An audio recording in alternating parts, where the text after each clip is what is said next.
निम्न में से कौन सी परियोजना मध्य प्रदेश मध्य प्रदेश दोस्तों एक फेवरेट क्वेश्चन ये भी है कर्मचारी चयन बोर्ड का, राजस्थान की जितनी सिंचाई परियोजना चाहे वो वृहद सिंचाई परियोजना हो यानी बहुउद्देशीय परियोजना हो या मध्यम सिंचाई परियोजना हो या लघु सिंचाई परियोजना हो, यहां से क्वेश्चन जरूर आते हैं।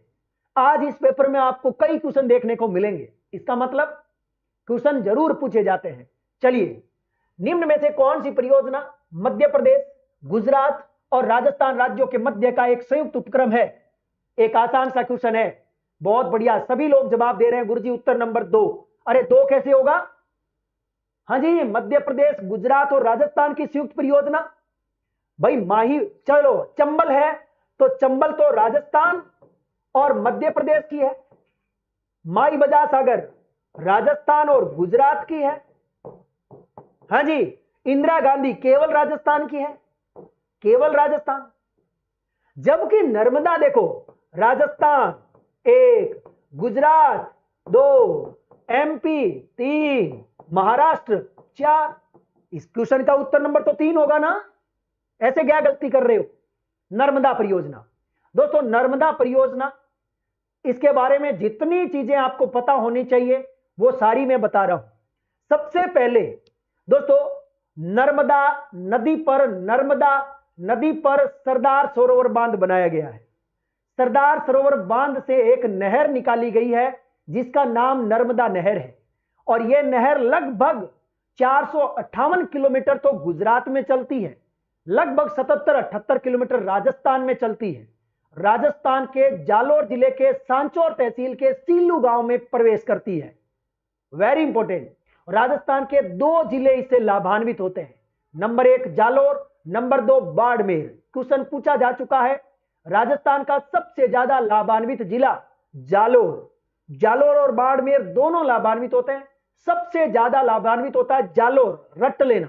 भारत की पहली सबसे बड़ी सिंचाई परियोजना है जिसमें फव्वारा पद्धति को अनिवार्य किया गया है। नाम क्या है? नर्मदा परियोजना।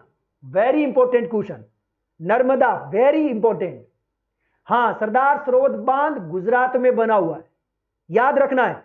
इसमें से राजस्थान को कितना पानी मिलता है दोस्तों? राजस्थान को इसमें से पानी मिलता है 0.5 MAF, मिलियन एकड़ फीट, 0.5 मिलियन एकड़ फीट ये पानी मिलता है।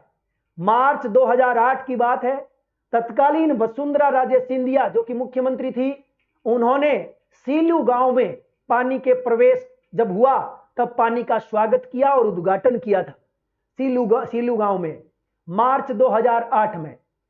वेरी इंपॉर्टेंट क्वेश्चन दोस्तों, सीलू गांव में नर्मदेश्वर धाम बना हुआ है, यह बात भी आपको याद रखनी है। सीलू गांव जालोर में नर्मदेश्वर धाम बना हुआ है। Very important question. सांचौर को राजस्थान का पंजाब कहते हैं, बिल्कुल सत्य बात है, एकदम सही बात बोली आपने। यह वेरी इंपॉर्टेंट योजना थी जिसके बारे में मैंने आपको सारी बात बता दी है। ठीक है, अब मैं आपको बताने जा रहा हूं चंबल के बारे में, क्योंकि दोस्तों यह वेरी इंपॉर्टेंट क्वेश्चन है, बार बार आता है। चंबल दोस्तों, चंबल परियोजना, वैसे देखा जाए तो चंबल जो परियोजना है दोस्तों, इसमें राजस्थान और मध्य प्रदेश की संयुक्त परियोजना है जिसमें 50-50 रेशो है, यानी दोनों का समान रेशो है। वेरी इंपॉर्टेंट क्वेश्चन, 50-50 है चंबल में राजस्थान और मध्य प्रदेश का। दोस्तों कई बार क्वेश्चन आता है कि इस पर उद्गम से लेकर मुहाने तक जो 4 बांध बने हुए हैं उनका क्रम बता सकते हो? यह क्वेश्चन बिल्कुल पूछा जाता है, लेकिन मैं आपसे एक गजब का क्वेश्चन पूछ रहा हूं आज, देखते हैं इसका जवाब कौन देता है। दोस्तों वैसे देखा जाए तो 4 बांध है, आपकी जानकारी के लिए बता देता हूं। नंबर 1 जो कि महात्मा गांधी के नाम से है, या गांधी सागर जिसको हम कहते हैं दोस्तों, गांधी सागर बांध जो है ये एमपी में है। 2 नंबर पर जिसका नाम है दोस्तों कोटा बैराज, 2 नंबर पे कोटा बैराज है। बैराज का मतलब होता है केवल सिंचाई के लिए काम में लिया जाने वाला। कोटा बैराज दोस्तों ये राजस्थान के कोटा में है। 3 नंबर पे है राणा प्रताप, दोस्तों राणा प्रताप जो बांध है ये चित्तौड़गढ़ में है, रावत भाटा चित्तौड़गढ़ में। और 4 नंबर पे लिखेंगे हम जवाहर सागर। दोस्तों जवाहर सागर ये भी कोटा में है। ये 4 बांध बने हुए हैं किस पर? चंबल नदी पर। आपकी जानकारी के लिए बता देता हूं कि इन चारों में गांधी सागर बांध में 115 मेगावाट, 115 मेगावाट, राणा प्रताप सागर में 172 मेगावाट और जवाहर सागर में 99 मेगावाट। Very important. लेकिन कोटा बैराज में विद्युत का उत्पादन नहीं होता, क्योंकि बैराज का मतलब ही सिंचाई वाला बांध होता है। बैराज का मतलब सिंचाई बांध। अब दोस्तों एक तकड़ी कहानी लिखनी है। कई बार क्वेश्चन आता है, आपसे क्वेश्चन पूछा जाए कि इनमें उद्गम से मुहाने तक क्रम बताओ, तब आपको क्रम कैसे याद रखना है बताता हूं। सबसे पहले गांधी सागर आएगा मध्य प्रदेश में, 2 नंबर पे आएगा उधर से चित्तौड़गढ़ के अंदर राणा प्रताप सागर, 3 नंबर पे आएगा कोटा बैराज और 4 नंबर पे जाएगा जवाहर सागर। यह क्रम आपको याद रखना है। उद्गम से लेकर मुहाने तक की बता रहा हूं। हां जी, सबसे पहले मध्य प्रदेश में, क्योंकि जनाभाव की पहाड़ी से निकल करके जब आती है तो मंदसौर के अंदर मध्य प्रदेश में बांध बना हुआ है गांधी सागर। उसके बाद में राजस्थान के अंदर यह प्रवेश करती है भैंसरोडगढ़ में। थोड़ा आगे चल करके एक बांध बना हुआ है जिसका नाम है राणा प्रताप सागर। उसके बाद में कोटा में प्रवेश करेंगे, कोटा बैराज, और कोटा और बूंदी के सीमा पर बना हुआ है जवाहर सागर। यह क्रम रट लेना, यह क्रम रट लेना। लेकिन आज मैं आपको एक बहुत तकड़ी बात बोल रहा हूं, देखते हैं इस क्वेश्चन का जवाब कौन देता है। दोस्तों मेरा क्वेश्चन यह है कि चंबल नदी परियोजना के 4 बांध, चारों के चारों बांध कितने चरणों के तहत बने? एक ही चरण में चारों बन गए, 3 चरणों में बने, 2 चरणों में बने? कोई बता सकता है? शाबाश, मेरा क्वेश्चन समझ तो आ गया ना। ये 4 बांध बने हैं, ये कितने चरणों के तहत बने हैं, ये मेरा क्वेश्चन था। बिल्कुल मुकेश, आपकी बात से सहमत हूं। अभी अपने को यहां आना है, मैं कुछ पूछने जा रहा हूं, इसका उत्तर आपको देना है। शाबाश, बहुत बढ़िया। चंबल पर 2 नहर निकाली गई है, एक दाएं और एक बाएं। चर्चा करूंगा अभी थोड़ी देर के बाद में, चिंता ना करो। मेरा क्वेश्चन यह है कि चंबल पर 3 चरण, रट लेना, कितने चरण? 3 चरण, 3 चरणों में 4 बांध बनाए गए। अब आपसे पूछा जाए, यदि क्वेश्चन आ जाए गलती से ऐसा, पेपर बनाने वाला मान लो कोई सटक जाए और पूछ ले कि चंबल नदी पर बनने वाले बांधों में से पहले चरण में कौन से 2 बांध बने, पहले चरण में कौन से 2 बांध बने, तो कई बार हम गच्चा खा जाते हैं। हम सोचते हैं कि उधर से चंबल आ रही है तो 1 नंबर पे मध्य प्रदेश वाला गांधी सागर, 2 नंबर पे हम जाते हैं कि राणा प्रताप आता है, तो हम राणा प्रताप को और गांधी सागर को टिक मार के आ जाते हैं। गलती मत करना, गलती मत करना। वेरी गुड, शाबाश। पहले चरण में 2 कौन कौन बने? ये ऊपर वाले बने थे, ये बने थे गांधी सागर बांध और कोटा बैराज बने थे। दूसरे चरण में राणा प्रताप और तीसरे चरण में जवाहर सागर। बहुत बढ़िया, ये हुई ना बात। यदि क्वेश्चन आ जाए तो गलती नहीं करेंगे। और चंबल में 50-50 और तीनों की बांध की क्षमता, तीनों को जोड़ लो। जब तीनों को जोड़ेंगे, जोड़ने के बाद 50% राजस्थान को और 50 एमपी को रहेगी एनर्जी। हां जी, बीएच मीणा, आपका भी बहुत बहुत स्वागत है। याद रहेगा ना? बताओ कितना मेगावाट हो गई? 115, 172 और 99 जोड़ करके 2 का भाग दे करके बताओ राजस्थान को कितनी मिलेगी। तब तक मैं अगले क्वेश्चन पर जा रहा हूं, कमेंट्स में लिख दो फटाफट। दोस्तों मेरा क्वेश्चन आपके सामने, माही बजाज सागर की चर्चा और करूंगा, मैं नहीं चाहता कि ये चीजें छूट जाए। दोस्तों माही बजाज सागर परियोजना, दोस्तों ये राजस्थान और गुजरात की संयुक्त परियोजना है। गुजरात की, कहते हैं कि राजस्थान का हिस्सा 45 है, गुजरात का 55 है। वेरी इंपॉर्टेंट, शाबाश। 193 राजस्थान को मिलेगी क्या? 193 पक्का लॉक कर दिया जाए? शाबाश। 386 टोटल, जिसमें से 2 का भाग देकर 193 राजस्थान, बहुत बढ़िया, शाबाश, 193। पर सबसे ज्यादा कौन से बांध से हैं? तब आपको याद रखना है राणा प्रताप से, ठीक है ना, 172। कई बार पूछ लेते हैं दोस्तों, राजस्थान और गुजरात के बीच में संयुक्त परियोजना है, इसके तहत कई बार पूछ लेते हैं कि गुरुजी जब विद्युत ऊर्जा इसमें 140 मेगावाट होती है, ये टोटल की टोटल राजस्थान को मिलती है, ये टोटल की टोटल ही राजस्थान को मिलती है, तो गुरुजी ये बताओ कि ये 45 और 50 का क्या मतलब है? 45 और 55 का मतलब क्या है? जानकारी देता हूं दोस्तों, 2 बांधों की चर्चा करेंगे हम। नंबर 1 माही बजाज सागर, माही बजाज सागर बांध, जो कि लगभग 3109 मीटर लंबा, 3 किलोमीटर लंबा बांध है, राजस्थान का सबसे लंबा बांध है माही बजाज सागर। यह बांसवाड़ा के बोरखेड़ा में बनाया गया था। दोस्तों, इस बांध पर निर्माण में जितना पैसा लगा उसमें गुजरात ने 55% पैसा दिया, राजस्थान ने 45% पैसा दिया। हो गई बात क्लियर? माही बजाज सागर बांध निर्माण में 50 और 45 का रेशो है बांध निर्माण में। लेकिन इस बांध के थोड़ा सा ठीक आगे चल करके दोस्तों, थोड़ा सा ठीक आगे चल करके पावर प्लांट बनाए गए जहां से जल विद्युत प्राप्त हो रही है। आपको याद रखनी है, वो सारी की सारी राजस्थान ने बनाई है, इसलिए राजस्थान को ही बने मिलेगी, याद रखना है। 140 मेगावाट पूरी की पूरी राजस्थान को।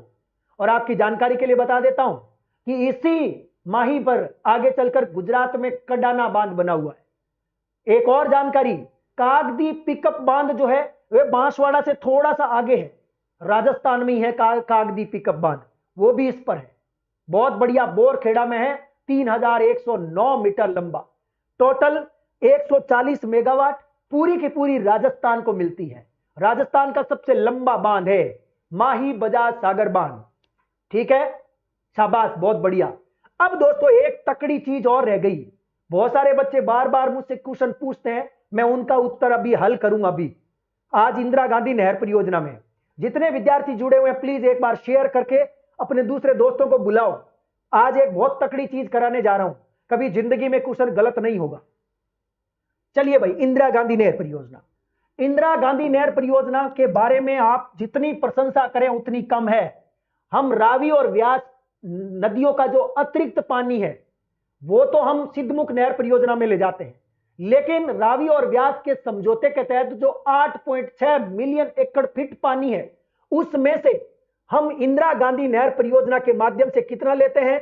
7.59 MAF पानी लेते हैं इंदिरा गांधी नहर परियोजना। इंदिरा गांधी नहर परियोजना के तहत 7 लिफ्ट नहर है। लिफ्ट नहर कितनी है? 7। और 9 क्या है दोस्तों? 9 क्या है? हाँ जी, शाखाएं। शाखाएं कितनी है? 9 है। तो यह बात आपको याद रखनी है, शाखाएं 9 है, लिफ्ट नहर 7 है। अब समस्या यह आती है कि इंदिरा गांधी नहर परियोजना से पेयजल और सिंचाई से लाभान्वित होने वाले जिलों के नाम पूछ लिए जाए तो हम क्या उत्तर करेंगे? यदि ऐसा क्वेश्चन आए तो हम क्या करेंगे? याद रखना है आपको दोस्तों, मैं कुछ जिलों के नाम लिखता हूं आपके सामने, मैं कुछ जिलों के नाम लिख रहा हूं इंदिरा गांधी के लिए जो आपको याद रखने हैं। हां जी, नंबर 1 मैंने लिखा गंगानगर, गंगानगर। नंबर 2 मैंने लिखा हनुमानगढ़, ठीक है। उसके बाद में मैंने लिखा बीकानेर, फिर मैंने लिखा है चूरू, उसके बाद में जैसलमेर, ठीक है, और उसके बाद में जोधपुर, ठीक है, और उसके बाद में लिख रहा हूं सीकर, झुंझुनू और नागौर। मैंने इतने जिले आपके सामने लिखे हैं और एक जिला और बच गया, माफी चाहूंगा, बाड़मेर तो बच गया, बेचारे का नाम ही नहीं लिखा, बाड़मेर। ये आपके सामने जिले मैंने लिख दिए हैं। हां जी, जिले क्लियर है? गंगानगर, हनुमानगढ़, बीकानेर और चूरू, जैसलमेर और जोधपुर, सीकर, झुंझुनू, नागौर और बाड़मेर। क्या क्या क्वेश्चन बन सकता है? यदि क्वेश्चन बन जाए कि इंदिरा गांधी नहर परियोजना से लाभान्वित होने वाले कुल जिलों की संख्या बताओ, आप 10 करके आओगे। आज के बाद कितने जिले करोगे? 10 जिले। यदि आपसे पूछे कि कितने ऐसे जिले हैं जिनको केवल और केवल पेयजल उपलब्ध है, कितने ऐसे जिले हैं जिनको केवल पानी, पीने का पानी मिलता है? सीकर, स्टार लगा रहा हूं, सीकर, झुंझुनू, नागौर और बाड़मेर, ये 4 ऐसे जिले हैं जिनको केवल और केवल पेयजल मिलता है। रट लेना, क्या कर लेना? रट लेना, ये रटने लायक चीज है। ये 4 जिले ऐसे हैं जिनको केवल और केवल पीने का पानी मिलता है। बाकी यदि बात करें तो इन जिलों को पीने का पानी और साथ ही साथ पीने का पानी, तो वैसे देखा जाए तो पीने का पानी तो सबको ही मिल रहा है, लेकिन केवल पीने का पानी इन 4 को मिल रहा है, जबकि बाकी इनको सिंचाई का पानी भी मिल रहा है। बाकी इनको सिंचाई का पानी भी मिल रहा है। रट लेना। हां जी, पाली प्रस्तावित है। पाली होगा तब देखेंगे, अभी नहीं है ना। अभी जो है वो बात कर रहे हैं, यानी आज के बाद केवल पेयजल की बात करें, सीकर, झुंझुनू, नागौर और बाड़मेर, इन 4 को केवल पेयजल, बाकी इनको जो बच गए आपके 6, इनको पेयजल के साथ साथ सिंचाई भी। तो आपसे मेरा क्वेश्चन है, कितने ऐसे जिले हैं जो पेयजल से लाभान्वित होते हैं? कोई बता सकता है? इंदिरा गांधी से लाभान्वित होने वाले, जिनको पेयजल का पानी मिलता है, वो कितने जिले हैं? ऐसा क्वेश्चन आए तो 10 कर देना, क्योंकि सबको पेयजल तो मिलता ही है, लेकिन केवल पेयजल आए तब आपको 4 करना है। यह गलती नहीं करोगे ना? बहुत बढ़िया, लिख लो, ये बात लिख लो, बहुत काम आएगी। अब मैं आपको एक और तकड़ी बात बताने जा रहा हूं, कई बार वो क्वेश्चन आता है, बता रहा हूं, चलते हैं दोस्तों। एक तकड़ी बात यह है कि आपने 2 आंकड़े पढ़े होंगे दोस्तों। एक आंकड़ा आपने पढ़ा है 1963, एक आंकड़ा आपने पढ़ा है 1617 लाख हेक्टेयर। ये आपने पढ़ा होगा दोस्तों। ये 2 आंकड़े आप बार बार पढ़ते होंगे, पढ़े कि नहीं पढ़े आपने? यदि आपने तैयारी की है तो जरूर कहीं ना कहीं ये 2 आंकड़े देखे होंगे आपने। रट लेना, आज मैं बहुत तकड़ी चीज बताने जा रहा हूं। ये 2 आंकड़े कितने बालकों ने देखे हैं, कितनी बालिकाओं ने देखे हैं? कमेंट्स बॉक्स में बताओ। कभी तो देखा होगा ना ये आंकड़ा, किसी एग्जाम में देखा होगा या कहीं किताब में देखा होगा। मैं आप, हाँ जी, चले बताऊं? यस लिखो। चलो अब मैं आपको एक तकड़ी कहानी बताता हूं।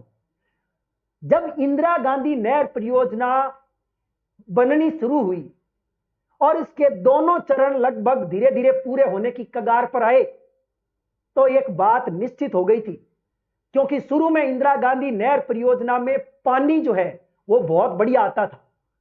शुरू में जब इंदिरा गांधी नहर परियोजना आई ना, तो बहुत ही जबरदस्त पानी आता था, खूब पानी आता था। अब क्या हुआ कि ऊपर से जहां से पानी आ रहा है ना, वहां पानी की समस्या हुई, पानी की उपलब्धता धीरे धीरे कम होने लग गई। तो इसलिए ये 2 आंकड़े काम के हैं। जब पानी बहुत ज्यादा आता था, तब इंदिरा गांधी नहर परियोजना से ये एक लक्ष्य निर्धारित किया गया कि हम राजस्थान के अंदर लगभग 19.63 लाख हेक्टेयर सिंचित क्षेत्र का सर्जन कर लेंगे। ये हमारा लक्ष्य था। यह लक्ष्य था कि हम कितना तैयार करेंगे सिंचित क्षेत्र, भाई इतना सिंचित क्षेत्र तैयार कर लेंगे, यह लक्ष्य था। यानी इंदिरा गांधी नहर परियोजना से इतना क्षेत्र सिंचित हो जाएगा, यह लक्ष्य था। लेकिन हुआ क्या, 2005 में एक बैठक होती है, उस बैठक में यह डिसीजन लिया गया, उस बैठक में यह निर्णय लिया गया क्या कि अब हम जो सिंचित पानी का जो लक्ष्य है, सिंचित क्षेत्र का जो लक्ष्य रखा है, उसको हम कम करेंगे, क्योंकि पानी धीरे धीरे कम हो रहा है, पानी की उपलब्धता धीरे धीरे कम हो रही है। अब वर्तमान में यह लक्ष्य है 16.17 लाख हेक्टेयर का लक्ष्य है वर्तमान में। इसको 2005 में संशोधित कर दिया गया। 2005 से पहले टारगेट था 19.63 लाख हेक्टेयर, लेकिन वर्तमान में 2005 में इसको घटा करके 16.17 लाख हेक्टेयर कर दिया गया है। वेरी इंपॉर्टेंट क्वेश्चन है, रट्टा मार लेना, लिख लेना। जैसा क्वेश्चन आए वैसा ही इलाज कर देना, ठीक है। वेरी गुड, शाबाश। अब गलती नहीं करनी है, ठीक है। चलूं, ये लो भाई, मैंने आपके इस क्वेश्चन पे 5-7 मिनट ले लिए भाई, बुरा तो नहीं लग गया? मैंने ज्यादा समय तो खराब नहीं किया ना आपका? लोग कहते हैं गुरुजी क्वेश्चन पढ़ो और केवल उत्तर बता दो और आगे चलो।